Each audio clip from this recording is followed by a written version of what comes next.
Hello दोस्तों, YouTube channel के इस प्लेटफॉर्म पर आप सभी लोगों का दिल खोलकर स्वागत है। दोस्तों कि जैसा कि आप लोग सभी लोग जानते हैं कि समास जो हिंदी का महत्वपूर्ण टॉपिक है, जो कि हर परीक्षाओं में ये पूछा जाता है दोस्तों। तो ऐसे कुछ महत्वपूर्ण प्रश्न जो इस वीडियो में आप लोगों को देखने को मिलेगा। तो चलिए दोस्तों, बिना किसी देरी के हम लोग अपने पहले प्रश्न की तरफ बढ़ते हैं। प्रश्न नंबर इस वीडियो में आप लोगों को 48 से देखने को मिलेगा। इससे पहले के जो 47 प्रश्न हैं उसका वीडियो इसी चैनल पर अपलोड है। अगर आप लोगों ने अभी तक उसको नहीं देखा है तो आप लोग उसे जरूर देखें, ठीक है दोस्तों। तो चलिए प्रश्न नंबर 48 की तरफ हम लोग बढ़ते हैं। कह रहा है कि अव्ययी भाव समास का उदाहरण है। क्या पल पल होगा? ऑप्शन ए कह रहा है, बी कह रहा है कि अन्न जल होगा, सी कह रहा है कि अंत अनंत होगा और डी कह रहा है कि धर्मा धर्म होगा। तो 48 नंबर में आप लोगों को बताना है कि दोस्तों क्या सही जवाब हो जाएगा।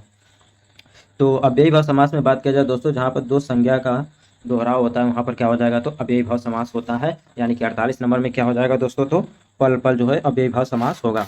चलिए दोस्तों प्रश्न नंबर 49 देख लेते हैं। कह रहा है निम्न में से कर्मधारय समास का उदाहरण कौन सा है? प्रिय सखा, कामचोर, आजन्म या सपरिवार। तो 49 में क्या हो जाएगा दोस्तों, कर्मधारय समास की बात किया जाए दोस्तों तो प्रिय सखा में क्या है, तो ये कर्मधारय समास है, ठीक है दोस्तों। वही आजन्मा की बात किया जाए दोस्तों तो इसमें अव्ययी भाव समास है। चलिए दोस्तों प्रश्न नंबर 50 देख ले। समास के पदों को अलग करने को क्या कहा जाता है?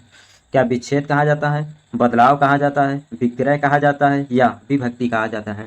तो समास के पदों को अलग करने की जो विधि है उसे क्या बोलते हैं, प्रश्न में ये पूछा गया है। तो 50 की बात किया जाए दोस्तों तो उसे क्या बोलते हैं, तो विग्रह कहा जाता है। पदों को अलग करने की जो समास में प्रक्रिया होती है क्या बोलते हैं, तो विग्रह। अगर ये संधि में पूछता तो विच्छेद हो जाता है, ठीक है दोस्तों। तो 50 में हम क्या करेंगे, तो ऑप्शन सी सही जवाब करेंगे। प्रश्न 51 है, निम्न शब्दों के लिए उपयुक्त समास का चयन कीजिए। सुख दुख, ठीक है दोस्तों। तो आपको सबसे पहले बता दें दोस्तों, जिसमें भी योजक चिन्ह होगा वहाँ पर क्या हो जाएगा, तो क्या हो जाएगा, वहाँ पर द्वंद्व समास का ये भेष हो सकता है, ठीक है दोस्तों। लेकिन यहाँ पर देखिए सुख और दुख किसमें लगा रहता है, तो द्वंद्व समास या द्विगु समास, अव्ययी भाव समास, कर्मधारय समास। तो जहाँ पे योजक चिन्ह देखे दोस्तों तो सबसे पहला नजर हमारा किस पर जाना चाहिए, तो द्वंद्व समास की तरफ जाना चाहिए, ठीक है दोस्तों। सबसे पहले हमारा क्या जाना चाहिए, तो द्वंद्व समास की तरफ जाना चाहिए। द्वंद्व समास में एक शब्द ऐसा भी होता है जिससे आपको लगेगा कि ये एक तरीके से विलोम शब्द के तरीके से है। योजक चिन्ह दोस्तों ये मत देखिएगा केवल द्वंद्व में होता है, अव्ययी भाव समास में भी देखने को मिलता है, जैसे कि रातों रात, ठीक है दोस्तों। क्या है, तो रातों रात में हमारा क्या हो जाएगा, तो अव्ययी भाव समास, यहाँ पर भी योजक चिन्ह होता है, ठीक है। आपको देखना है कि द्वंद्व समास में से कहाँ पर होगा, तो जहाँ पर एक दूसरे के विपरीत रहेंगे वहाँ पर द्वंद्व समास होगा। जहाँ दोनों शब्द जो है संज्ञा रहेंगे, जैसे रातों रात को हमने बताया, दिनों दिन, ये दोनों क्या है, तो संज्ञा है। तो जहाँ पर संज्ञा दिया रहेगा, ठीक है दोस्तों, वहाँ पर क्या हो जाएगा, तो ये अव्ययी भाव समास हो जाएगा। चलिए प्रश्न नंबर 52 की तरफ बढ़ते हैं दोस्तों। कौन सा शब्द बहुब्रीहि समास के अंतर्गत आता है, ठीक है। वीणा पाणी, दुमाता, लाल पीला या विद्याभ्यास, ठीक है। तो 52 में क्या हो जाएगा दोस्तों, बताइए कि ऐसा कौन सा ऑप्शन है जो कि बहुब्रीहि समास के अंतर्गत आएगा, तो बीड़ा पाड़ी, ठीक है दोस्तों, जिसके हाथ में क्या है, तो बीड़ा है, ठीक है। तो 52 का क्या हो जाएगा, तो ऑप्शन ए सही जवाब हो जाएगा। प्रश्न नंबर 53 कह रहा है कि कौन से शब्द में कर्मधारय समास नहीं है। नोटिस कीजिएगा दोस्तों कि यहाँ पर कर्मधारय समास नहीं है पूछा गया है, ठीक है। क्या नीलगाय में नहीं है, प्रिय सखा में नहीं है, कृता कृत में नहीं है या विद्याभ्यास में नहीं है। तो 53 में क्या हो जाएगा दोस्तों, तो हमारा ऑप्शन नंबर डी से जो हो जाएगा। विद्याभ्यास में क्या है, तो कर्मधारय समास नहीं है, जबकि प्रिय सखा क्या है, तो कर्मधारय समास है। नीलगाय क्या है, तो कर्मधारय समास है। कृताकृत क्या है, तो कर्मधारय समास है। यानी कि 53 में क्या हो जाएगा दोस्तों, तो हमारा ऑप्शन नंबर डी सही जवाब हो जाएगा, ठीक है। चलिए प्रश्न नंबर 54 की तरफ बढ़ते हैं हम लोग। जिन समस्त पदों में पहला पद संख्यावाची होता है। तो दोस्तों ये प्रश्न बार बार आ चुका है, यहाँ पर देखिए यूपीएससीआई में भी पूछा जा चुका है। कह रहा है कि प्रथम शब्द जो है संख्यावाची हो, तो वहाँ पर क्या हो जाएगा, क्या द्विगु समास होगा, द्वंद्व समास होगा, कर्मधारय समास होगा या अव्ययी भाव समास होगा। तो वहाँ पर जिसमें भी प्रथम शब्द क्या हो, संख्यावाची हो दोस्तों, वहाँ पर दो ही ऑप्शन बन सकते हैं, या तो द्विगु समास हो या बहुब्रीहि समास हो। समास की एक पहचान है, जिसमें भी संख्या शब्द लगा रहेगा वहाँ पर क्या हो जाएगा, तो या तो द्विगु समास होगा या बहुब्रीहि समास हो सकता है या अव्ययी भाव समास भी हो सकता है, अगर नदियों के नाम के पहले अगर संख्या दिया रहेगा, ठीक है दोस्तों। नदियों के नाम से पहले अगर संख्या दिया रहेगा तो वहाँ पर अव्ययी भाव समास हो जाएगा। क्या हो जाएगा दोस्तों, तो वहाँ पर अव्ययी भाव समास हो जाएगा, ठीक है दोस्तों। जय पराजय में कौन सा समास है, तो यहाँ पर आप लोग देख रहे हैं दोस्तों, दोनों जो शब्द हैं एक दूसरे के विपरीत, और एक दूसरे के विपरीत हो या योजक चिन्ह हो डैश वाला, तो वहाँ पर क्या हो जाता है, तो हमारा द्वंद्व समास का समावेश हो जाता है। चलिए ऑप्शन देख लेते हैं, क्या द्वंद्व समास होगा, बी कह रहा है कि कर्मधारय समास होगा, सी कह रहा है कि द्विगु समास होगा और डी कह रहा है कि तत्पुरुष समास होगा। तो दोस्तों आप सभी लोग जानते हैं जय पराजय में क्या हो जाएगा, एक दूसरे के विपरीत भी दिख रहा है और योजक चिन्ह भी दिख रहे हैं, तो क्या हो जाएगा, हमारा ऑप्शन नंबर ए सही जवाब हो जाएगा। 55 का क्या हो जाएगा, तो ऑप्शन ए सही जवाब हो जाएगा। चलिए प्रश्न नंबर 56 देख लेते हैं। पर्ण कुटी शब्द का समास है। क्या तत्पुरुष समास होगा, द्वंद्व समास होगा, कर्मधारय समास होगा या बहुव्रीहि समास होगा। तो पड़कुटी शब्द में बताइए दोस्तों कि क्या सही समास होगा। 56, तो 56 में क्या हो जाएगा दोस्तों, पड़कुटी में क्या होता है तो तत्पुरुष समास होता है। ठीक है दोस्तों, क्या होता है तो तत्पुरुष समास होता है। चलिए 57 नंबर कह रहा है जिस समास में दूसरा शब्द प्रधान रहता है, ठीक है, उसे क्या कहते हैं। क्या अव्ययी भाव समास कहते हैं, या तत्पुरुष समास कहते हैं, या द्वंद्व समास कहते हैं, या बहुव्रीहि समास कहते हैं। तो दोस्तों आप लोगों को बता दें यहीं पर कि किस में कौन सा पद प्रधान रहता है। तो अव्ययी भाव समास की बात किया जाए दोस्तों तो इसमें पहला पद प्रधान रहता है। ठीक है दोस्तों, वही द्वंद्व समास की बात किया जाए दोस्तों तो इसमें पहला और दूसरा दोनों रहता है। ठीक है दोस्तों, और वही बहुव्रीहि की समास की बात किया जाए दोस्तों तो न पहला रहता है और न ही दूसरा रहता है, दोनों में से कोई नहीं रहता है। जबकि तत्पुरुष समास की बात किया जाए दोस्तों तो इसमें दूसरा पद क्या होता है तो प्रधान होता है। यानी कि 57 का क्या हो जाएगा दोस्तों, तो ऑप्शन नंबर बी सही जवाब हो जाएगा, तत्पुरुष समास। एक बार आप लोग फिर से सुनिएगा दोस्तों, वही अव्ययी भाव समास की बात करेगा दोस्तों तो इसमें प्रथम पद क्या होता है तो प्रधान होता है, यानी कि प्रथम पद क्या हो जाएगा तो प्रधान हो जाएगा। द्वंद्व समास की बात किया जाए दोस्तों तो इसमें दोनों पद प्रधान होते हैं। वही बहुव्रीहि समास की बात किया जाए दोस्तों तो इसमें न प्रथम पद प्रधान होते हैं न ही द्वितीय पद, यहाँ पर किसी अन्य अर्थ की प्रधानता निकलती है, या ये कह सकते हैं किसी तीसरे की प्रधानता होती है। ठीक है, तो 57 में क्या करेंगे दोस्तों, तो हमारा ऑप्शन नंबर बी सही जवाब हो जाएगा। चलिए प्रश्न नंबर 58 की तरफ बढ़ते हैं। सिंह द्वार शब्द में समास है। सिंह द्वार क्या तत्पुरुष समास होगा, अव्ययी भाव समास होगा, कर्मधारय समास होगा, और डी कह रहा है कि इनमें से कोई नहीं। तो सिंह द्वार का अगर आप ये विग्रह करेंगे दोस्तों, विच्छेद तो संधि में होता है, समास में क्या होता है तो अभी हमने इससे पहले 4-5 प्रश्नों से पहले देखा है कि विग्रह बोला जाता है। जहाँ पर समासिक पदों को अलग करने की प्रक्रिया होती है वहाँ पर क्या बोलते हैं तो हम लोग विग्रह कहते हैं। तो सिंह द्वार, तो यहाँ पर इसका अर्थ निकालेंगे तो सिंह के लिए द्वार हो जाएगा। जहाँ पर के लिए यानी कि कारक का प्रयोग होगा वहाँ पर हम क्या करेंगे तो तत्पुरुष समास करेंगे। ठीक है दोस्तों, अगर आप लोगों ने कारक नहीं पढ़ा है तो इसके बाद वाले वीडियो में आप लोग कारक जरूर देख लीजिएगा, वहाँ से क्वेश्चन बहुत से बनते रहते हैं।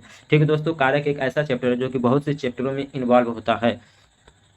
कृष्ण और सुदामा गुरु भाई थे, रेखांकित में समास है। रेखांकित में समास पूछ रहा है, यानी कि नहीं कृष्ण में पूछ रहा है नहीं सुदामा में। रेखांकित शब्द देखिए गुरु भाई। ठीक है दोस्तों, यानी कि गुरु भाई में आप लोगों को बताना है कि समास क्या है। ठीक है दोस्तों, गुरु भाई में। तो हमारा ऑप्शन देख लीजिए, क्या अव्ययी भाव समास होगा, बी कह रहा है कि तत्पुरुष समास होगा, सी कह रहा है कि द्वंद्व समास होगा, और डी कह रहा है कि बहुव्रीहि समास होगा। तो 59 में बात किया जाए दोस्तों तो गुरु भाई का क्या हो जाएगा तो गुरु के लिए भाई, यानी कि ऑप्शन नंबर बी, या गुरु का भाई ये भी कह सकते हैं। तो ऑप्शन नंबर बी सही जवाब हो जाएगा, जिसमें विकारक आ जाएगा वहां पर क्या हो जाएगा तो तत्पुरुष समास हो जाएगा। ठीक है दोस्तों, तो प्रश्न नंबर 59 का जवाब ये था। चलिए प्रश्न नंबर 60 की तरफ बढ़ते हैं हम लोग। प्रश्न नंबर 60 कह रहा है कि कोशकार में समास है। बहुत ही इंपॉर्टेंट चैप्टर प्रश्न है दोस्तों, यूपी टीजीटी में भी पूछा गया था, और पिछले साल कुछ कोई एक एग्जाम था जिसमें भी ये कोशकार को ये पूछा गया था, मुझे ख्याल नहीं आ रहा है कि कौन सा एग्जाम था। तो दोस्तों 60 नंबर में आप लोगों को बताना है कि कोशकार में समास क्या है। सबसे पहली बात तो आप इसे बहुत ही इंपॉर्टेंट में डाल लीजिएगा, ये मेरा कहना है आप सभी से, ये आप लोगों से पूछा जा सकता है आपकी जो प्रीवियस फ्यूचर में एग्जाम होने वाले हैं, क्योंकि प्रीवियस ईयर में भी बहुत से एग्जाम अगर आप प्रैक्टिस सेट को सॉल्व करेंगे तो ये प्रश्न आप लोगों को देखने को मिलेगा। ठीक है, तो कोशकार में समास पूछ रहा है, क्या तत्पुरुष समास होगा, अव्ययी भाव समास होगा, कर्मधारय समास होगा, या द्विगु समास होगा। तो 60 नंबर में क्या हो जाएगा दोस्तों, तो हमारा ऑप्शन नंबर ए सही जवाब हो जाएगा, कोशकार में भी तो तत्पुरुष समास हो जाएगा। लड़की चौलड़ी पहने है, रेखांकित में समास है। रेखांकित में समास यानी कि किसका पूछ रहा है तो चौलड़ी का पूछ रहा है। ठीक है, इसमें आप लोगों को बताना है कि समास क्या है। चलिए ऑप्शन देख लीजिए दोस्तों, द्विगु समास, बहुव्रीहि समास, सी कह रहा है कि अव्ययी भाव समास, और डी क्या कह रहा है द्वंद्व समास। तो चौलड़ी की बात किया जाए दोस्तों तो प्रश्न नंबर 61 में हम लोग क्या करेंगे तो बहुव्रीहि समास हो जाएगा। क्या हो जाएगा दोस्तों, तो चौलड़ी में बहुव्रीहि समास हो जाएगा, यानी कि ऑप्शन नंबर बी सही जवाब हो जाएगा। चलिए प्रश्न नंबर 62 देख लेते हैं। कह रहा है यथोचित में समास है, कर्मधारय समास, बहुव्रीहि समास, तत्पुरुष समास, या अव्ययी भाव समास। तो अभी हमने बताया था इससे पहले वाले वीडियो में कि यथा संभव हो, या यथाशक्ति हो, यथोचित हो, जिसमें भी एक अव्यय शब्द लगा हुआ होगा उसमें क्या हो जाएगा तो अव्ययी भाव समास हो जाएगा। ठीक है दोस्तों, क्या हो जाएगा तो अव्ययी भाव समास हो जाएगा। दोस्तों इससे पहले वाले प्रश्न में प्रधानता भी पूछ रहा था, तो एक बार मैं फिर से रिवीजन करा दे रहा हूँ कि जो ये अव्ययी भाव समास है इसमें क्या होता है तो प्रथम पद समान होता है, प्रथम पद प्रधान होता है। क्या होता है तो अव्ययी भाव में प्रथम पद प्रधान होता है। वही तत्पुरुष की बात किया जाए दोस्तों तो इसमें क्या होता है तो द्वितीय पद प्रधान होता है। वही बहुव्रीहि की बात किया जाए दोस्तों तो इसमें किसी तीसरे पद की प्रधानता की बात हम कह सकते हैं। ठीक है दोस्तों, चलिए आगे बढ़ते हैं। प्रश्न है 63 की वनवास में समास है। क्या तत्पुरुष समास होगा, कर्मधारय समास होगा, द्वंद्व समास होगा या बहुव्रीहि समास होगा। तो 63 का नंबर में देख लीजिए दोस्तों, वन में वास हो जाएगा, इसका आप विग्रह करेंगे तो, और जहाँ पे में यानी कि कारक आ गया वहाँ पर हमारा सीधा क्या हो जाएगा, तो तत्पुरुष समास हो जाएगा। क्या हो जाएगा दोस्तों, तो तत्पुरुष समास हो जाएगा। तत्पुरुष समास की बात किया जाए दोस्तों तो इसमें ये दूसरे पद की प्रधानता होती है। चलिए दोस्तों, प्रश्न नंबर 64 है, नरभक्षी में समास है। ऑप्शन देख लीजिए दोस्तों, बहुव्रीहि, बी कह रहा है कि तत्पुरुष, सी कह रहा है कि कर्मधारय और डी कह रहा है कि द्विगु। तो नरभक्षी 64 में क्या हो जाएगा दोस्तों, तो हमारा क्या हो जाएगा, तत्पुरुष समास हो जाएगा।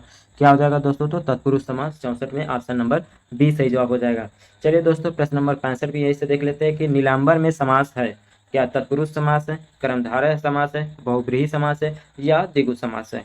तो नीलांबर में क्या हो जाएगा दोस्तों, प्रश्न नंबर 65 में, तो हमारा ऑप्शन नंबर बी सही जवाब हो जाएगा, कर्मधारय समास। क्या हो जाएगा दोस्तों, तो कर्मधारय समास। ठीक है दोस्तों, तो चलिए एक बार फिर से 63 को देख लेते हैं। अगर वनमास में पूछेगा तो तत्पुरुष समास हो जाएगा। 64 नंबर में नरभक्षी की बात किया जाए तो तत्पुरुष समास, नीलांबर की बात किया जाए दोस्तों तो कर्मधारय समास। चलिए आगे बढ़ते हैं प्रश्न नंबर 66 की तरफ। जिस समास में अर्थ की दृष्टि से उत्तर पद प्रधान और पूर्व पद गौड़ होता है। पूर्व पद गौड़ और उत्तर पद प्रधान यानी कि दूसरे पद की प्रधानता पूछ रहा है।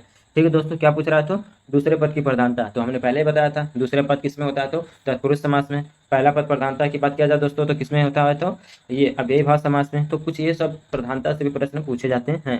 ठीक है दोस्तों, तो 66 नंबर में क्या हो जाएगा, तो हम लोगों का ऑप्शन नंबर डी सही जवाब हो जाएगा। ठीक है दोस्तों, क्या हो जाएगा, तो ऑप्शन नंबर डी सही जवाब हो जाएगा। चलिए प्रश्न नंबर 67 है, कह रहा है कि सप्तर्षि में समास है। क्या तत्पुरुष समास है, अव्ययी भाव समास है या द्विगु समास है या द्वंद्व समास है। तो आप लोग बताइए दोस्तों कि सप्तर्षि में कौन सा समास होगा। ठीक है, तो 67 में क्या करेंगे दोस्तों, तो हमारा ऑप्शन नंबर सी सही जवाब हो जाएगा। क्या हो जाएगा, तो यहाँ पर संख्यावाची, जिसमें प्रथम पद क्या हो तो संख्यावाची हो, तो वहाँ पर क्या हो जाएगा हमारा, तो द्विगु समास हो जाएगा। क्या हो जाएगा दोस्तों, तो द्विगु समास हो जाएगा। चलिए आगे बढ़ते हैं, प्रश्न नंबर 68 की तरफ बढ़ते हैं दोस्तों। कह रहा है कि यथाशक्ति में कौन सा समास है। बहुव्रीहि समास है, अव्ययी भाव समास है, ये करण तत्पुरुष समास है या द्वंद्व समास है। ठीक है दोस्तों, तो आप लोगों को बताना है कि कौन सा समास है यथाशक्ति में। तो यथाशक्ति में क्या हो जाएगा दोस्तों, तो हमारा ऑप्शन नंबर अब बी वाला सही जवाब हो जाएगा, अव्ययी भाव समास। क्या हो जाएगा दोस्तों, तो अव्ययी भाव समास हो जाएगा। और अव्ययी भाव समास की बात किया जाए दोस्तों तो क्या इसमें कौन सा पद प्रधान होता है, तो प्रथम पद प्रधान होता है। क्या होता है दोस्तों, तो प्रथम पद प्रधानता होती है। वही बहुव्रीहि की बात किया जाए दोस्तों तो दोनों ही पद क्या होते हैं, तो अप्रधान होते हैं, यानी किसी तीसरे पद की प्रधानता होती है। चलिए प्रश्न नंबर 69 क्या कह रहा है कि नीलोत्पलम में कौन सा समास है। कर्मधारय समास है, बहुव्रीहि समास है, अव्ययी भाव समास है या तत्पुरुष समास है।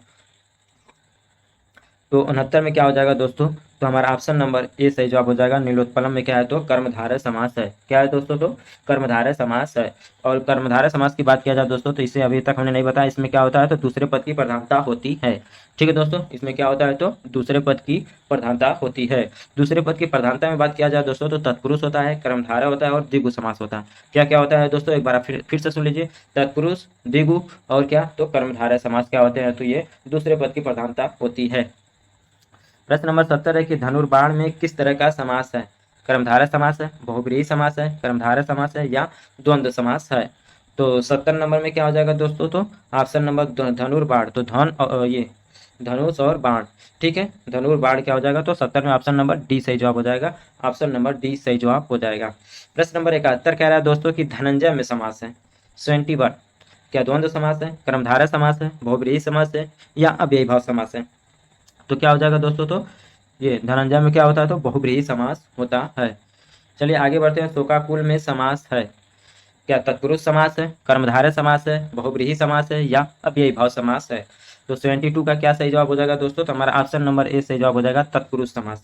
शोकाकुल में क्या होता है दोस्तों, तो तत्पुरुष समास होता है।